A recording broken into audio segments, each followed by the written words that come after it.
All right, welcome back to another gun range rant. So today I'm going to talk about leadership, how to build a team in order to actually scale your business. So last week I was having dinner with one of my mentors and his team, and my mentor does about $1 million a month with his coaching business.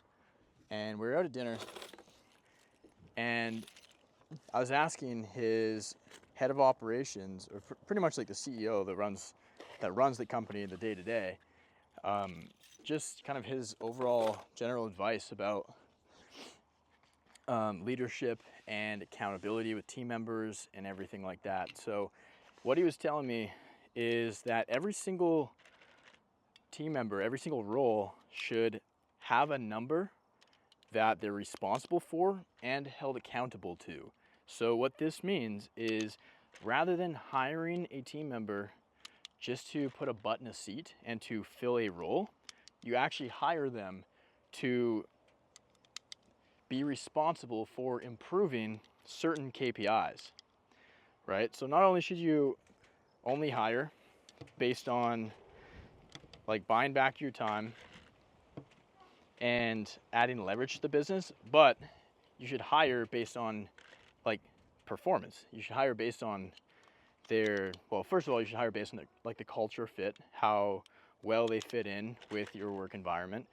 And then in terms of like hard skills and moving the needle forward, they should be responsible for growth of that certain sector in the business. And if they're not, then they shouldn't belong on your team, right? But that's also like a big responsibility for you as the leader to set those expectations from the start, to say, hey, appointment setter, it's your responsibility. I'm hiring you on my team to increase the number of qualified booked calls that we get on our calendar every single month. We will track this number, and if this number does not increase over the next 1 to 2 months, then I'm afraid this isn't going to work, right? And we'll have to find somebody else for the role. Now, this is not just a cop-out to just delegate 100% fully and just not take ownership of that yourself. You still have to give them proper training and expectation setting and everything like that in order to make sure that they can actually fulfill that. And obviously you got to give them leads, so you need to run ads to get your setter leads. And do whatever you can in your power to make their job and their life as easy as possible, right? So what you don't want to do is just kind of set and forget. You hire someone, bring them on the team, and they're like, all right, cool, good luck. And if it doesn't work out, then you're just stuck in that constant hiring loop. Whereas if you hire them for a specific role, for a specific outcome in that role, then that makes them responsible for that growth in that KPI, right? So if, let's say you book 10 calls last month, and then you hire a setter, and your goal this month is to book 15 calls without you having to be in your own DMs. If you book less than 15 or even less than 10, then it's either not a good fit, you suck at training, you don't know what you're doing, you don't have a good system to document and process that, you're probably not spending enough time with them, actually training them up, giving them the resources they need to succeed, or they're just not the right fit, right? And then you can set targets for the quarter too. Say, all right, we said our average for the last few months has been 10 calls a week or a month, which is very low, by the way. But 10, and then you want to get to, let's say, 30 over the next 3 months. So you want to triple the amount of calls, which ideally triples your business. And that is your setter's responsibility. Now it's your responsibility to give them the leads and to be magnetic to the leads as well, and to make sure that the leads actually want to follow you. But it's also their responsibility, like your setter's responsibility, to do whatever it takes in their power to generate that opportunity and to book more calls, right? And today, got my Beretta, my 9mm. This is one of my favorites. It's so fun. Anyways, you want to make sure that you actually give them everything that they need to succeed. Because if you don't, then that's on you. And your next hire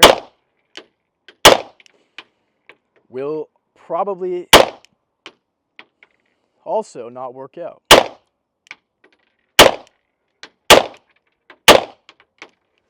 Because then you'll be stuck in this perpetual loop because you don't know how to train or set expectations, and you expect the numbers to go up, but you're not communicating that to your team members and holding them accountable to that. So have like weekly, monthly performance reviews as well. And then one of my favorite questions to ask my team is, what can I do to make your job better and easier? And they will tell me, well, to be honest, man, like the quality has just been shit. Okay, that's a Jeremy problem that I need to fix with my ads. I need to improve the quality and also my content, right? So that I can get him better leads. Or maybe it's a volume thing. Yeah, you know, like we only get a few leads every day and there's not much for me to work with. All right, maybe I need to spend more, right? And then from there, it just becomes like a process of like tight communication, and that's how you increase those numbers, right? So yes, my setter would be accountable for that number going up, but it's also on me to make sure that he has everything that he needs to succeed and to see that go up, right? I don't want to like it's a win-win if the number goes up. So I want to do what I can in my power to help make that happen, but I also want to make sure that like so does my setter. And it's the same thing for like a client success manager, right? So actionable steps like from this lesson that I learned talking to the CEO of an 8-figure coaching business, and the founder also was agreeing on this as well, is set those KPIs from the start, figure out what metrics you want to track for each role. So for example, for like a CSM, a client success manager, it would be like number of like client interviews set up, number of wins posted in the wins channel, number of record months that clients had each month. And we want to see that number continually increase, right? Success rate. So the number or the percentage of people that actually join the program and achieve the outcome, the result, the transformation. And there's a couple other ones that we have too, but like without that, then you're just kind of like shooting in the dark, right? You're trying to hit, like you're shooting, but you have no target. There's nothing to aim for. So then when things don't go up and they just stay stuck, it makes sense, right?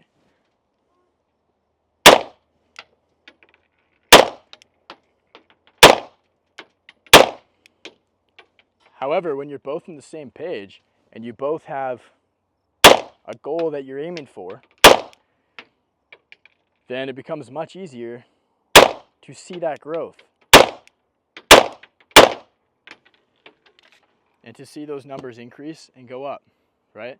Because if you don't, then they're not going to go up. They're just going to stay stuck, and your business is going to stay stuck.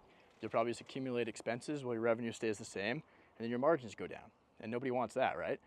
Because like we hire people to increase the growth of our company. And that same mentor who was out at dinner with last week was saying that like one of his favorite lines is like, build the people and the people build the business, right? So every time we bring on a new team member, we want them to add like anywhere from like, I would say around $300,000 a year to your bottom line, to your business, right? By them being on the team, they should add that, and that should be their contribution. And if they're not, then why are they on the team? What do you need them for? Right? And then obviously each role will be a little bit different. So for example, with like a client success manager, yes, they're tied to revenue.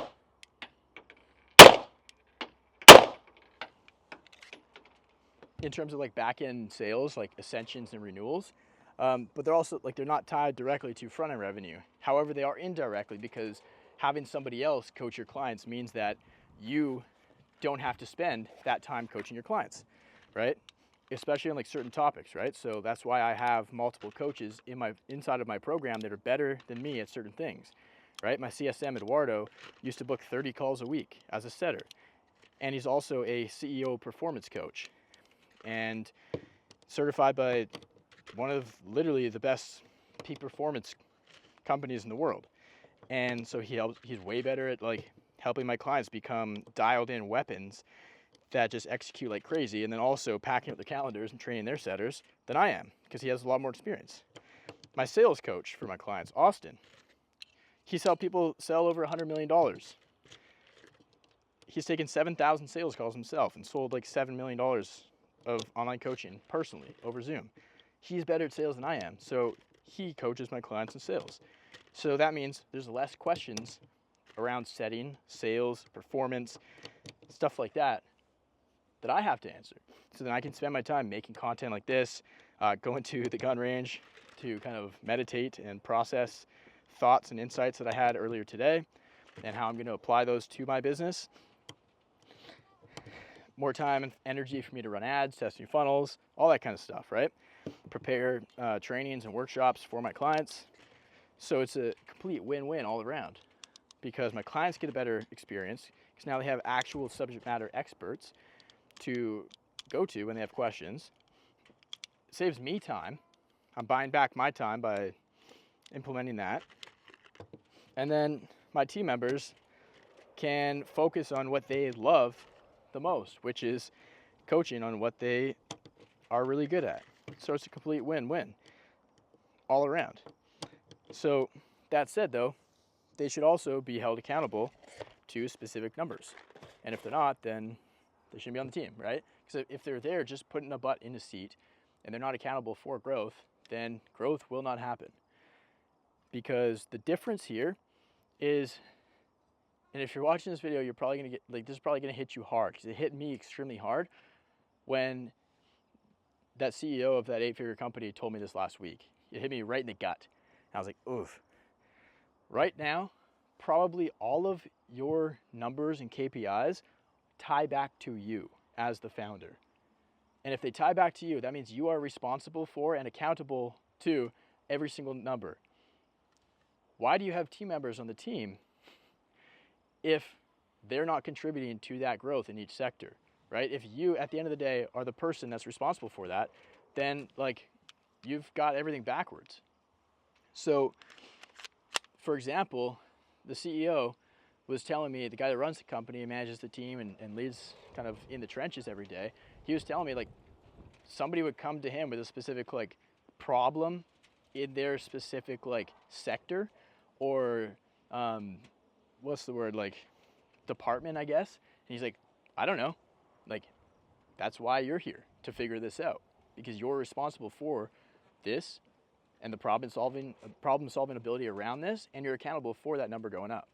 Right? So he's like, I don't know. He's like, sometimes my team gets mad at me. And this isn't, again, this is not an excuse to just be lazy and just completely just delegate for the sake of it. This is for you to actually lead and delegate properly. So that way you can empower your team to make good decisions and solve problems. So then not everything leads back to you. And I think that is the main reason why we hire a team, to then buy back our time, so then not every single thing leads back to you as the center.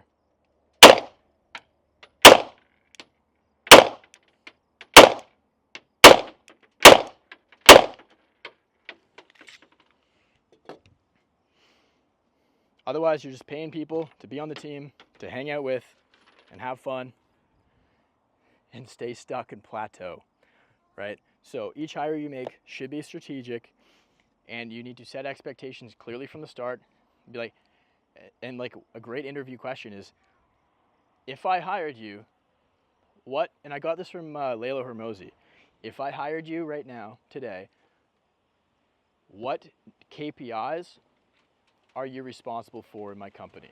And ask them, because if they're good at what they do at their role, they should be able to tell you. And if they can't, then they probably have no idea what the fuck they're doing, and they shouldn't be on the team. You shouldn't hire them. And then ask them how.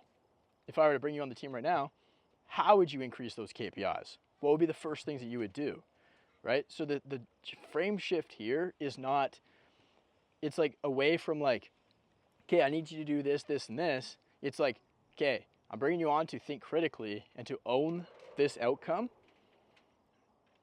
and be accountable for that growth. And then right there, when you have performance meetings and performance check-ins, then you have clear objective data to tell you whether or not they're a good fit, whether or not they deserve a spot on the team, right? So I think that's the biggest thing right there is having like expectations, numbers, and accountability and ownership over that. So that way, when you build the team, then the team builds the business. Not, I need to build a team so then I can just pay more money to people and decrease my profit margins and make less money while having to manage a whole bunch of people and have it just be really complicated and not very fun, which ends up being the default for a lot of people that I speak with. And for example, like one of my mastermind clients, he was struggling last week with a setter because the setter wasn't performing. He wasn't booking the number of calls that he needed to book in order to achieve our goals. And so as a mastermind, there was like 4 or 5 of us that chimed in. We're like, yeah, man, this is a leadership thing, right? It's not on the setter, it's not on you, or it's on you, right? And he was so open and vulnerable and open to that feedback that he was like, you guys are right. He's like, all right, so what I'm going to do is I'm going to approach them, have a conversation with them, and just kind of set those expectations and lay this out very clearly.